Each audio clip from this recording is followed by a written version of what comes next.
పిచ్చోడు వీడెవడో వచ్చాడు,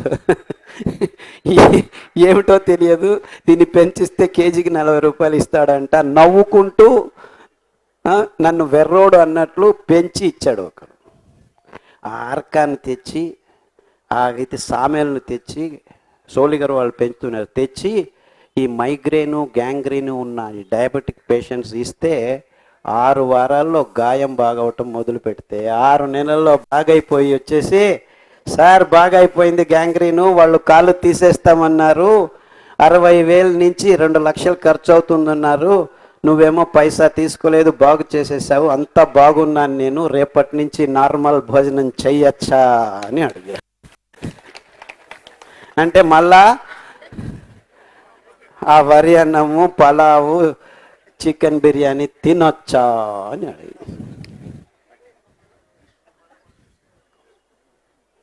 అలాగే 2 సంవత్సరాల క్రితం ఒక ముస్లిం అమ్మాయి, 23 సంవత్సరాలు, కొత్తగా పెళ్ళయింది, బ్రెయిన్ ట్యూమర్ వచ్చింది. బ్రెయిన్ ట్యూమర్ వచ్చిందని ఎలా కనుక్కున్నారు? అమ్మాయికి ఇద్దరిద్దరు కనిపించడం మొదలుపెట్టారు. ఇద్దరిద్దరు కనిపిస్తున్నారని వెళ్ళి ఎంఆర్ఐ తీస్తే ఇక్కడ ఉందని, మళ్ళీ FNAS ఇది క్యాన్సర్ వచ్చిందమ్మా, బ్రెయిన్ ట్యూమరు, తీసేస్తాము, ఆపరేషన్ చేస్తాము, కీమోథెరపీ, రేడియోథెరపీ. చాలా బ్యూటిఫుల్గా ఉన్న అమ్మాయి ఈ కీమోథెరపీ, రేడియోథెరపీ నల్లగా అయిపోయి, ఇలా అయిపోయి, అలా అయిపోయి, వెంట్రుకలంతా పోయి కట్టుకొని బాగానే ఉంది. 3 నెలల తర్వాత వస్తాయి వెంట్రుకలు అన్నారు. 3 నెలలకు వెంట్రుకలు సరిగ్గా రాలేదు. కానీ ఏమైందంటే ముగ్గురు కనిపించడం మొదలుపెట్టారు.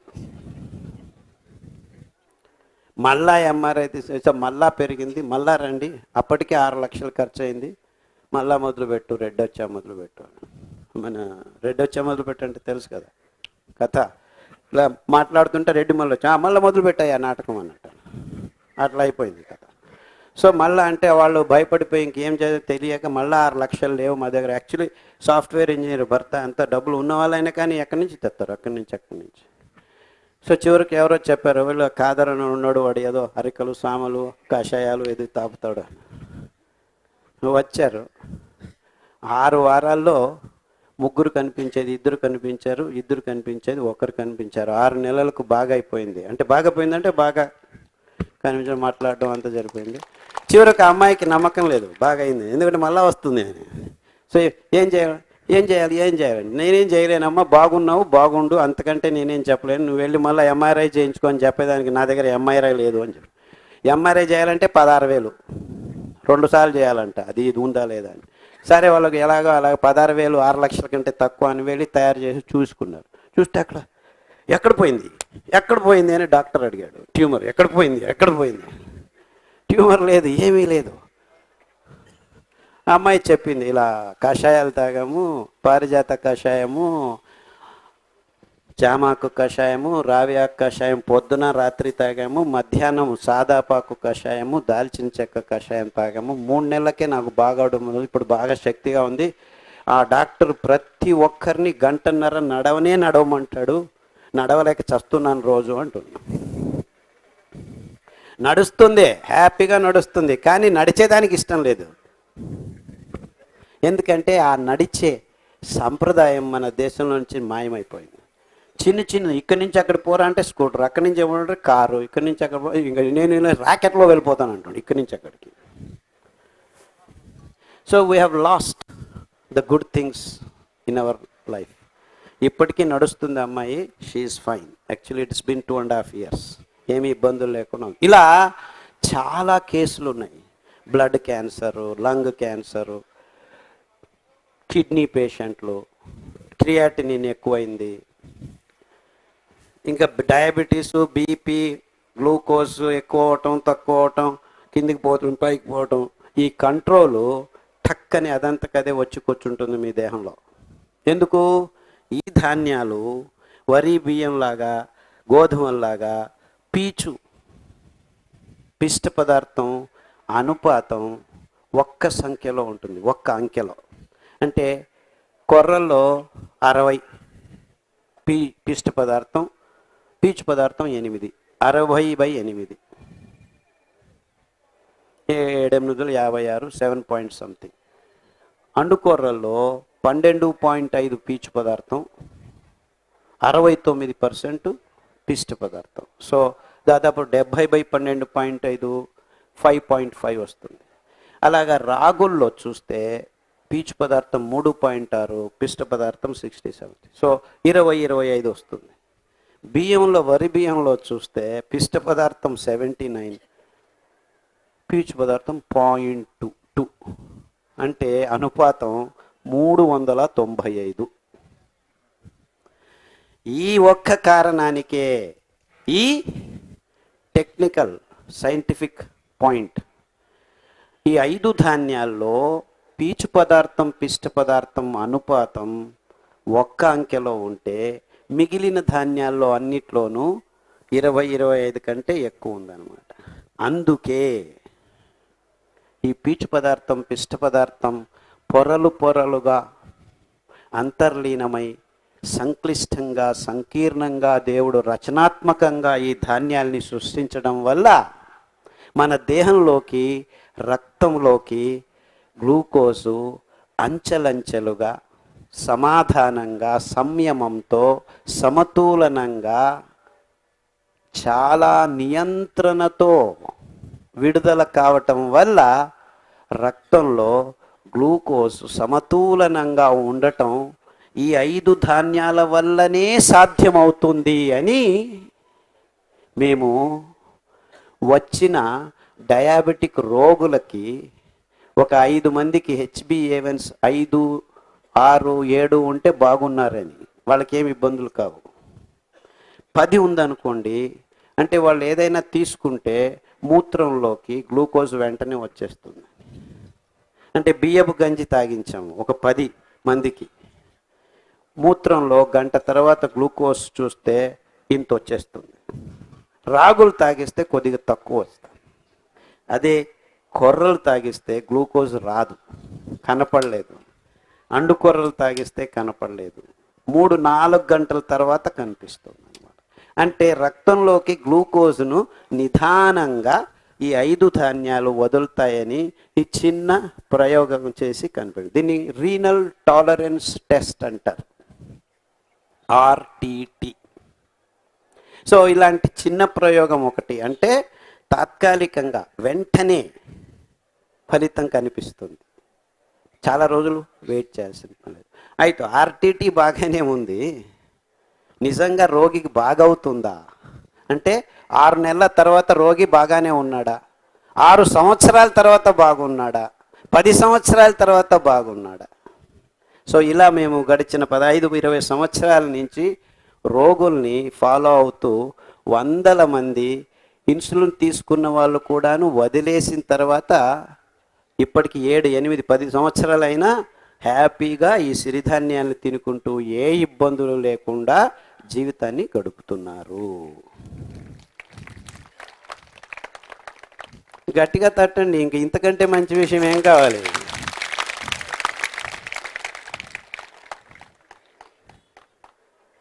మీరు నేను చెప్పేది ఏది వినట్లేదనమాట, మీ అంతకు మీరు ఆలోచిస్తున్నారు. You're all thinking within yourself. మీ ప్రపంచంలోకి మీరు వెళ్ళిపోయారు, నేను ఊరికి మాట్లాడుతూ ఉన్నాను ఇక్కడ. am I right? But that's fine. మీలో ఆలోచన క్రమాన్ని, ఈ విచారధారని విత్తనం విత్తి వెళ్ళేదానికి మాత్రమే నేను వచ్చాను. ఇది మొదలైందంటే ఇంకా మార్పు మొదలవుతుంది. అందరూ ఇది ఉద్యమము, ఆందోళన, ఇది అది అని అంటున్నారు. అవన్నీ నాన్ సెన్స్. ఏ ఉద్యమాలు ఏ పనులు చేయలేవు. కొద్దిసేపు హాట్ హూట్ అని. నిజంగా ఏదైనా జరగాలంటే ప్రతి ఒక్క వ్యక్తి అంతరంగం నుంచి తనను తాను మార్చుకోవాలి. ఆ మార్పు ఎలా వస్తుంది? ఎరుకతో వస్తుంది, ఇంకే దానితో రాదు. ఎరుక. ఆ ఎరుక లేదా బయట నుంచి వచ్చిన ఒత్తిళ్ళు ఈరోజు కాకపోతే ఇంకో రోజు మాయమవుతుంది. సో ఎవడో చెప్పాడు అని మీరు సిరిధాన్యాలు తింటూ ఉంటే ఓ 10 రోజుల తర్వాత ఇంకా అది అలవాటు కాకముందే మీకు మాన్చేస్తారు. ఈ ధాన్యాలను తింటూ ఉండేదానికి. ఎందుకంటే ఇప్పుడు మీరు అలవాటు పడ్డారు, నేను చెప్పాను కదా, మందులు తీసుకుంటున్నారు, టక్కని వదిలేసి టక్కని దీనికి రాలేరు. సో నిదానంగా ఎరుక ఉంటే దీన్ని మన ఆహారంగా స్వీకరించాలి అని ఒక ఛలము మీలో మొదలైతే అప్పుడు ఎన్ని అడ్డంకులు ఉన్నా, ఇప్పుడు ఇవి లేవు, దొరకట్లేదు, కానీ మీరేం చేస్తారు, ఛలం ఉంటే మెల్లిగా వెళ్ళి ఆ రైతుకు ఇచ్చి, ఏ పెంచివరా, నేనే తీసుకుంటాను అని చెప్తారనమాట. ఆ పని ఈ వెంకటేశ్వరరావు గారు, శ్యాంప్రసాద్ రెడ్డి గారు నా లెక్చర్ విన్న తర్వాత చేయడం మొదలుపెట్టారు. ఎంతవరకు చేశారంటే వెంకటేశ్వరరావు గారు వాళ్ళు విత్తనాలు అందరికీ రెండు ఇస్తున్నాం అన్నాడు. మొన్న గుంటూరులో కొర్నపాడు పల్లె వాళ్ళది 3500 మంది రైతుకి దాదాపుగా 20 టన్నులు విత్తనాలను ఇచ్చాడు. ఎందుకంటే విత్తనాలు ఇస్తే వాళ్ళు పెంచుతారు. 1 టన్ను 10 టన్నులు అవుతుంది, 10 టన్నులు 1000 టన్నులు అవుతాయి. అర్థమవుతుందా నేను చెప్పేది? అంటే నా ఒక్కడి పని కాదు, వెంకటేశ్వరరావు గారు ఒక్కరి పని కాదు, మన రైతన్నల పనే కాదు. రైతన్నలు పెంచేదానికి రెడీ ఉన్నారు. ఆయన చెప్పాడు, మీరు ఏం పెంచమంటే అది పెంచుతాం, మీరు ఏది అడిగితే అది ఇస్తాం. అంటే కొర్రలకు ఒక 50 రూపాయలు ఇస్తే వాళ్ళు పెంచుతారు కదా. ఎందుకంటే ఈ మధ్యవర్తులు దాన్ని 500 చేసి అమ్ముకుంటారు. ఎందుకు? ఆ మిషన్ల మీద మనం ఆధారపడి ఉన్నామని. అంటే ఆ మిషన్ల వల్ల మనం నాశనం అయిపోతాం. ఈ technology is killing the common man and the producer. ఇదే ఈ ఇండస్ట్రియలైజ్డ్ ఫుడ్ కల్చర్ చేసిన అతి భయంకరమైన కటు సత్యం. అంటే మనం మన ఇళ్ళల్లో వంట చేసుకోవటం కూడాను, మీకు వంట చేయటమా, అది ఏమిటది, ఏం పని లేని వాళ్ళు అంటే వంట చేయటాన్ని నీచంగా చూడటం గడిచిన 30-40 సంవత్సరాల్లో అందరి తలల్లో నూరిపోశారు. వంట చేసుకుని ఇంట్లో పడి ఉండా, ఇలాంటి మాటల్ని. అంటే ఆ మహాతల్లి ఇంట్లో వంట చేసి సరిగ్గా అన్నం పెట్టకపోతే మీ అందరికీ రోగాలు వచ్చాయని ఎవడు మాట్లాడటం లేదు.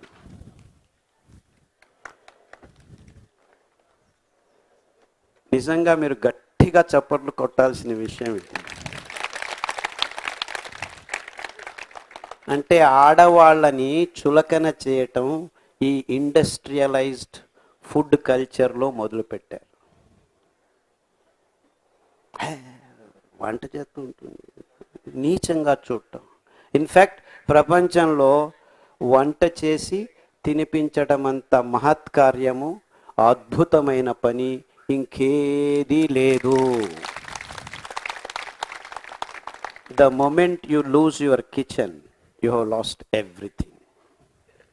ఇంకొక అడుగు ముందుకు వేసి చెప్పాలంటే ఆ అద్భుత పదార్థాలని పెంచిచ్చే ఈ రైతన్నల నాశనం చేసిన ఈ food culture, industrial food culture ఎంత భయంకరమైందంటే, నిజంగా రైతు రారాజుగా మెరవవలసిన సమయాన్ని రైతును ఎంత హీనంగా చూసే పరిస్థితిని తీసుకొచ్చిన ఘనత కూడాను ఈ ఇండస్ట్రియల్ ఫుడ్ కల్చర్దే అని చెప్పేదానికి నాకు ఏ సందేహం లేదు. అంటే నిజమైన ఘనతను దోచుకున్న ఈ పాశ్చాత్య వైజ్ఞానికం అని చెప్పుకునే ఈ culture, it is in fact consuming culture. It consumes everything. నాకు కావాలి, ఇదే అంతా నాకే కావాలి. ఆ కల్చర్ని మన తలల్లోకి నూరిపోశారు. ఎవరు?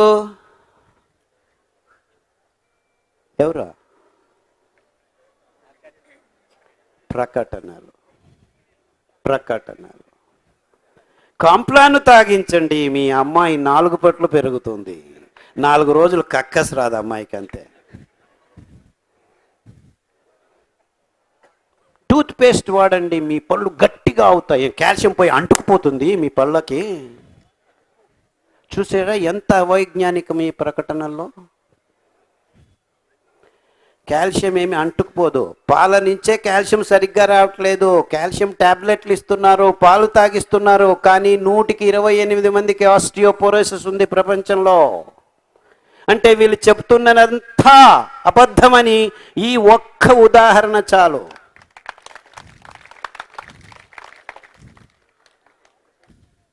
కాల్షియం పాల నుంచి మీ దేహంలోకి వెళ్ళట్లేదు, కాల్షియం ట్యాబ్లెట్ నుంచి మీ దేహంలోకి వెళ్ళట్లేదు.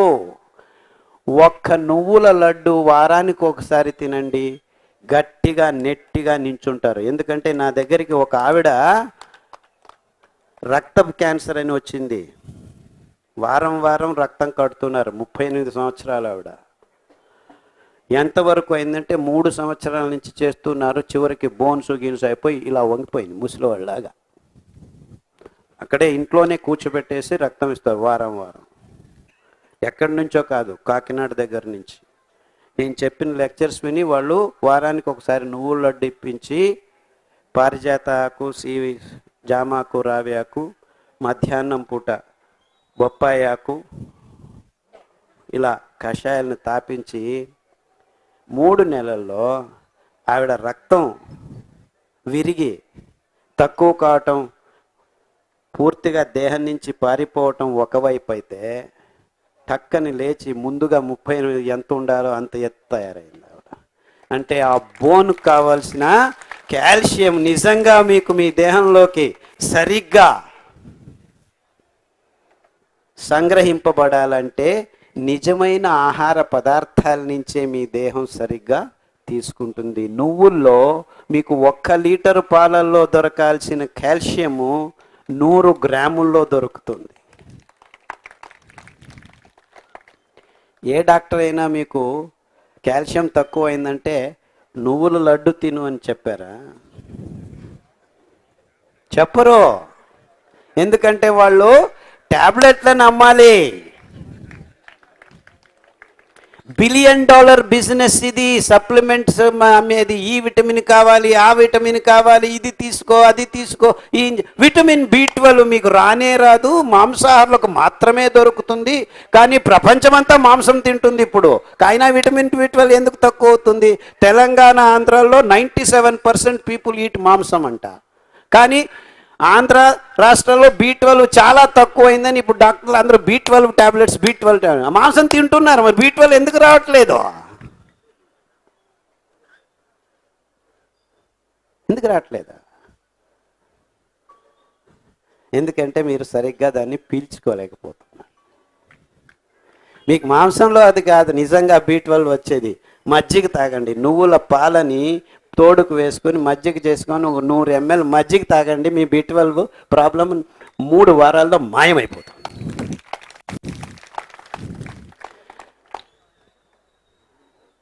విటమిన్ డి చాలా తక్కువైపోయింది. ఎందుకంటే ప్రజలందరూ ఎండల్లో తిరగట్లేదు. సాఫ్ట్వేర్ వాళ్ళు పొద్దున 6 గంటలకు పోయి రాత్రి 12 గంటల వరకు కార్లల్లోనూ ఏసీ రూముల్లో ఉంటున్నారు. విటమిన్ డి లేదు, తీసుకోండి టాబ్లెట్, ఇంజక్షన్. 1 గంట బయటికి పోయి ముంచోరా అని కంపెనీలు చెప్పచ్చు కదా. ఎండలో కష్టాలు చేయాల్సి ఊరికి ఎండలో నించుంటే చాలా. అలాగా ఇప్పుడు 15 నిమిషాలు నించున్నారు, అందరికీ విటమిన్ డి వచ్చేసింది. వారానికి ఒకసారి చూస్తే చాలు. ఇంతే చెప్పాల్సింది డాక్టర్లు. చెప్పరు. పోనీలే ఎండలో నించోవద్దు, పుట్టగొడుగులు ఉన్నాయి. ఎండిన పుట్టగొడుగులు, పచ్చి పుట్టగొడుగులు తింటే విటమిన్ డి రాదు.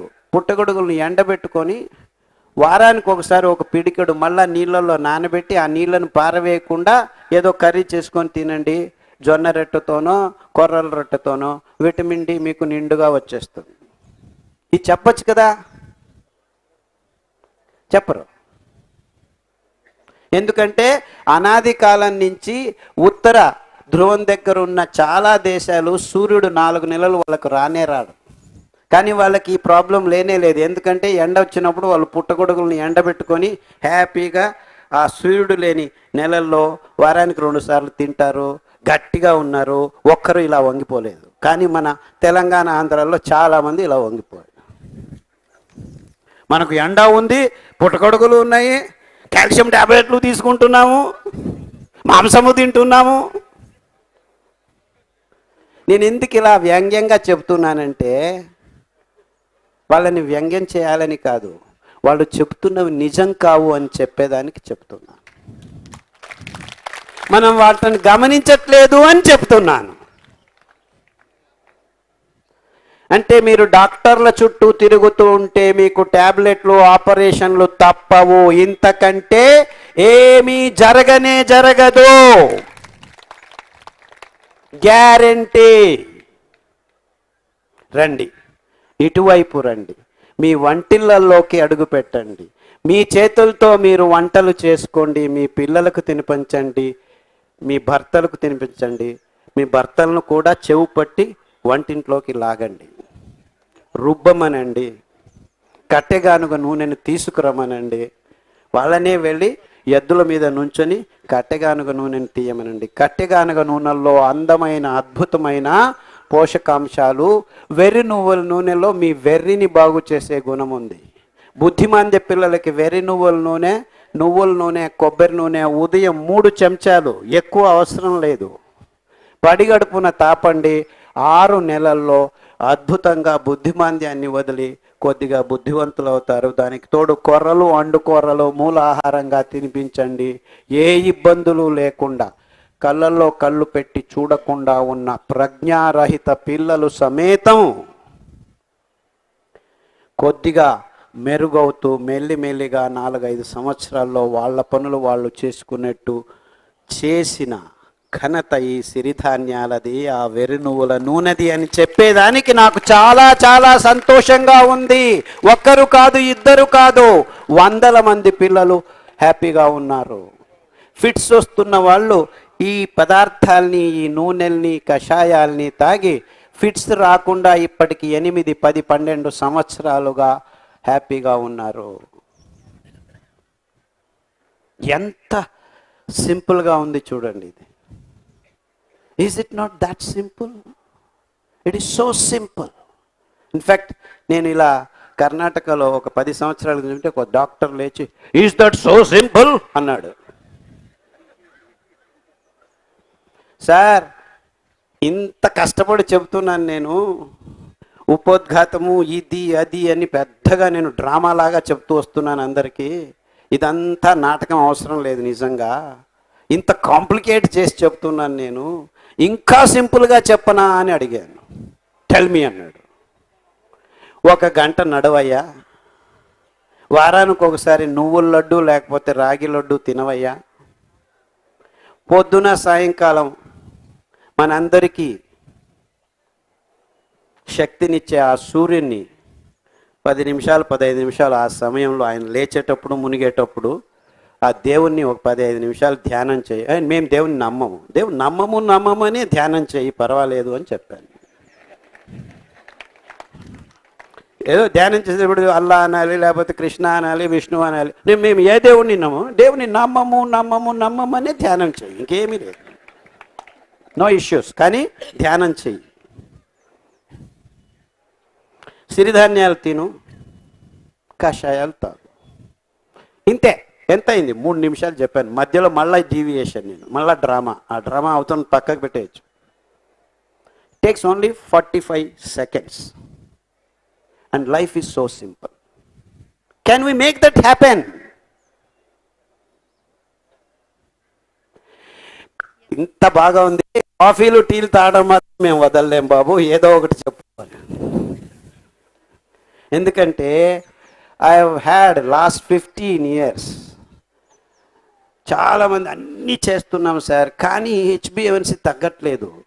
ఆ మాట మాత్రం చెప్పరు. ఒక కాఫీ చివరిలో తాగేస్తాను. ఒక్క కాఫీ సార్, ఒక్క కాఫీ తాగానే ఒక్కటి చాయ్ నహితో క్యా కరే భయ్ హమ్. దానికి తోడు చాయ్ పే చర్చ అంతా పేపర్లన్నీ రాస్తూనే ఉన్నాయి.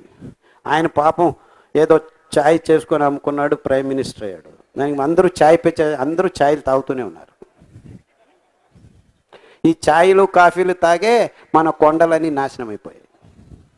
ఈ ఛాయ్ ఎస్టేట్లు, కాఫీ ఎస్టేట్లు ఎక్కడ చూసినా కొండ చర్యల్లో వేల చదరపు కిలోమీటర్లు. Because you're all drinking coffee and tea. So మీరందరూ కాఫీలు టీలు తాగటం ఆపు చేస్తే మన జీవనదులు మళ్ళా సరాగంగా సక్రియంగా పారుతాయి. మనం ఏ డ్యాములు కట్టాల్సిన పని లేదు, ఈ ఇరిగేషన్ ప్రాజెక్టులు అవసరం లేదు, అందరూ కాఫీలు టీలు తాగితే చాలు.